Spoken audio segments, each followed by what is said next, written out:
Assalamualaikum warahmatullahi wabarakatuh.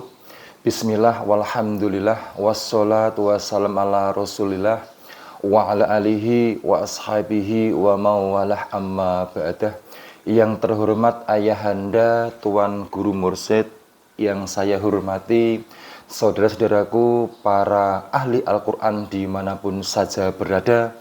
Puji syukur alhamdulillah pada kesempatan yang baik ini kita masih berizki untuk ngaji makrifat bersama Pak TNI.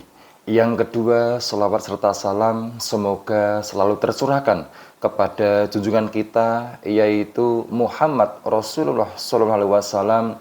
Tentunya kita nantikan syafaatnya baik di dunia maupun di akhirat. Baik saudara-saudaraku para ahli Al-Quran, pada kesempatan ini mari kita mengupas tuntas tentang Al-Quran. Pada dasarnya Al-Quran adalah salah satu yang utama sebagai rujukan atau pedoman dalam memutuskan suatu perkara dan sebagai petunjuk atau peringatan atau perintah serta kaidah-kaidah dalam kehidupan beragama, sehingga banyak manusia di mana-mana orang yang bergelut dengan Al-Quran yang mushaf, baik melalui menghafal, tartil, qira, tafsir, dan lain-lain. Tetapi sedikit orang yang memahami isinya Al-Quran, hanya mengharapkan pahala bacaan per hurufnya, tetapi tidak paham dengan apa dan bagaimana isinya Al-Quran. Lebih mantapnya, coba kita flashback atau perhatikan fakta dalam surah Al-Alaq ayat 1, yaitu Iqra bismi rabbikal ladzi khalaq.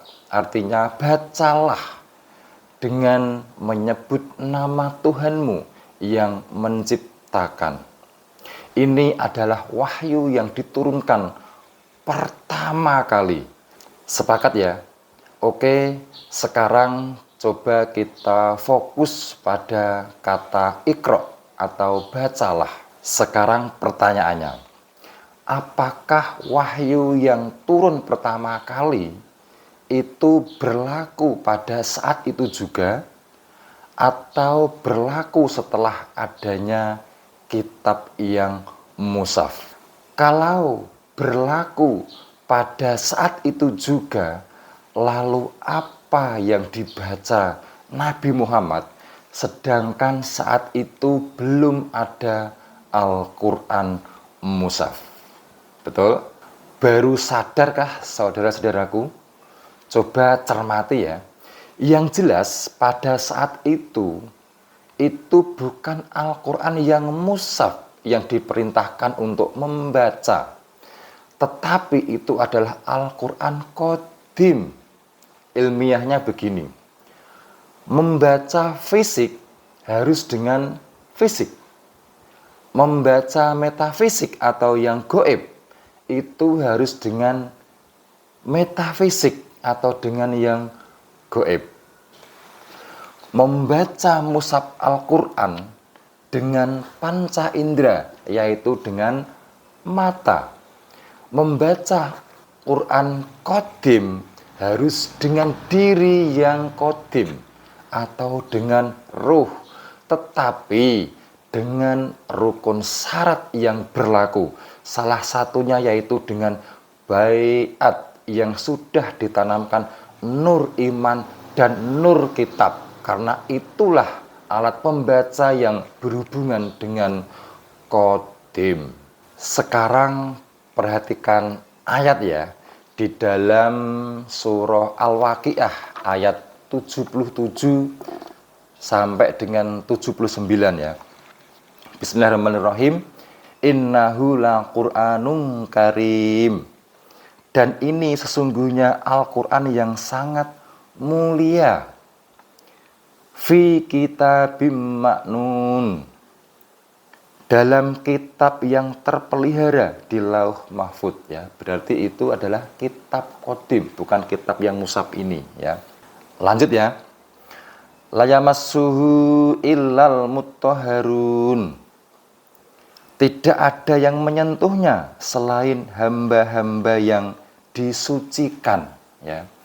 Hamba-hamba yang disucikan itu artinya hamba-hamba yang sudah dibaiat, yang bisa membaca kitab Qadim. Kalau kitab Mushaf ini itu, mohon maaf, kita tidak punya wudhu atau siapapun ya itu bisa memegang kitab ini, betul ya. Tetapi kalau kitab Qadim itu memang harus hamba-hamba yang disucikan ya. Kemudian lanjut di surah Al-Bayyinah ya, ayat 2 sampai 3 ya. Nah, Al-Bayyinah 2 sampai 3. Rasulun minallahi yatlu suhufam mutahharah ya. Yaitu seorang rasul dari Allah Muhammad yang membacakan lembaran-lembaran yang suci ya. Berarti lembaran-lembaran yang suci. Dulu itu kan belum ada kitab Mushaf. Ini sudah Allah sudah memerintahkan Nabi itu membacakan lembaran-lembaran yang suci. Itu berarti artinya kitab Qadim ya. Kemudian ayat yang ketiga, fiha kutubun qayyimah ya. Di dalamnya terdapat isi kitab-kitab yang lurus atau yang benar ya. Kemudian lagi di dalam surah Al-Baqarah ayat 151 ya. Kama arsalna fikum rasulam minkum yatlu alaikum, dan seterusnya ya, yang artinya sebagaimana kami telah mengutus kepadamu seorang rasul Muhammad dari kalangan kamu yang membacakan ayat-ayat kami ya.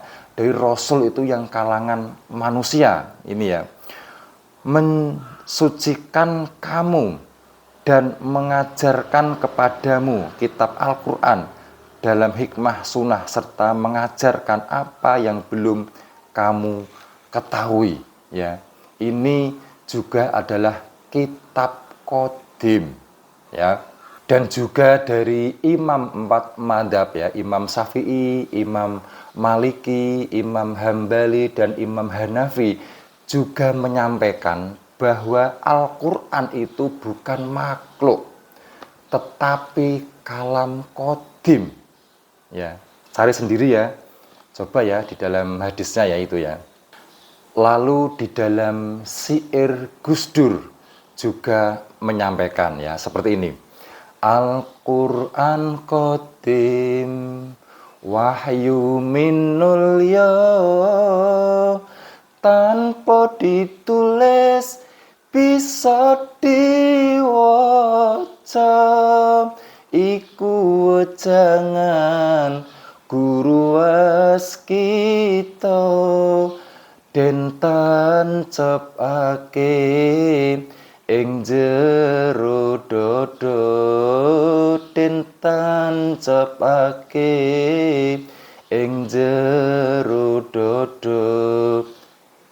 Al-Quran Qadim wahyu minulya ya. Tanpa ditulis bisa diwaca ya. Artinya itu Quran Qadim itu tak berlafal, tak berhuruf, tetapi bisa dibaca, yaitu dengan roh ya. Iku wejangan guru waskita ya. Itu dari guru mursid atau ulama waris ya itu. Dan tancep ing jero dodo ya. Itu dan tancep ing jero dodo yaitu di dalam kolbu atau dengan bahasa roh ya. Deal ya. Jadi sebenarnya Al-Quran Mushaf yang kita kenal saat ini itu adalah hasil dari translate Nabi Muhammad dari kitab Qadim yang dibacakan atau diwahyukan Allahu subhanahu wa ta'ala. Begitu juga Nabi Isa ketika dibacakan atau diwahyukan kitab Qadim, lalu ditranslate menjadi kitab Injil. Kitab Zabur itu juga hasil translate Nabi Daud dari kitab Qadim yang dibacakan atau diwahyukan Allah.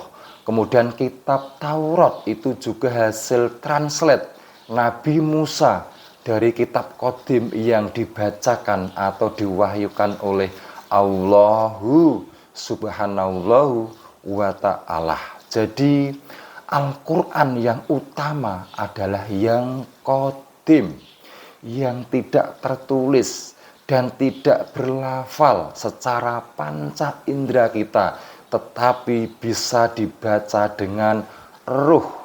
Lalu bagaimanakah cara memahaminya?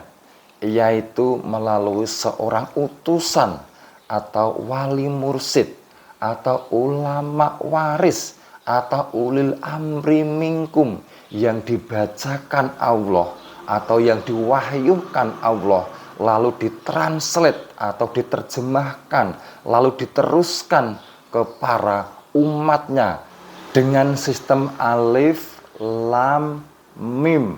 Makna ini mohon maaf belum banyak yang mengetahui. Mentok jawabannya itu adalah rahasia ilahi. Tetapi di sini saya buka. Boleh nggak? Boleh saja ya. Alif, lam, mim. Alif adalah gelombang nur Allah. Lam adalah gelombang nur malaikat Jibril. Dan mim adalah gelombang nur Muhammad. Itu adalah kitab yang dalikal kitabu la raiba fihi hudal lil muttaqin. Kitab ini tidak ada keraguan padanya, petunjuk bagi mereka yang bertakwa. Loh, berarti wahyu di zaman sekarang itu masih ada, Pak? Ya jelas ada dong. Kalau sudah tidak ada wahyu turun, lalu malaikat Jibril yang tugasnya menyampaikan wahyu, apakah malaikat Jibril sudah pensiun atau di PHK? Tidak ya. Tetapi jika Anda demam dengan yang namanya wahyu zaman sekarang, okelah, kata wahyu kita ganti dengan dibacakan atau dipahamkan. Jadi seorang mursyid zaman sekarang itu dibacakan atau dipahamkan Allah, kemudian diteruskan kepada umatnya. Apakah Anda perlu bukti? Oke ya, kita baca di surah Al-Qiyamah ya, ayat 16 sampai 19 ya. Yang berbunyi Bismillahirrahmanirrahim. La tuharrik bihi lisanaka litaqjalabih, yang artinya jangan engkau Muhammad gerakkan lidahmu untuk membaca Al-Qur'an ya. Saat itu Nabi Muhammad itu diperintahkan untuk membaca ya, tetapi tidak menggerakkan lidahnya ya, tidak menggerakkan lidahnya. Berarti kan bukan kitab yang ini ya. Lanjut. Inna alaina jam'ahu wa qur'anah ya, yang artinya sesungguhnya kami yang akan mengumpulkannya di dadamu dan membacakannya ya. Jadi di sini Allah yang mengumpulkan di dadanya dan membacakannya ya. Berarti Allah ya. Berarti Rasul atau Muhammad saat itu hanya diam. Betul ya? Lanjut ya. Inna alaina jam'ahu wa qur'anah ya. Apabila kami telah selesai membacanya, maka ikutilah bacaannya itu ya. Diperintahkan untuk mengikuti bacaannya. Lanjut ya. Fa idza qara'nahu fattabih qur'anah. Kemudian sesungguhnya kami yang akan menjelaskannya. Jadi saat itu Muhammad itu dijelaskan oleh Allah sendiri, lalu ditranslate dengan bahasanya Nabi Muhammad sendiri kepada umatnya. Pada intinya, carilah dan temukan seorang wali mursyid yang waris pemegang Al-Quran Qadim. Lalu gandenglah, bersamalah, karena beliaulah yang akan mengupas sampai tuntas Al-Quran Qadim. Dan hampir setiap hari, setiap saat ada ayat yang dijelaskan kepada umat yang beriman.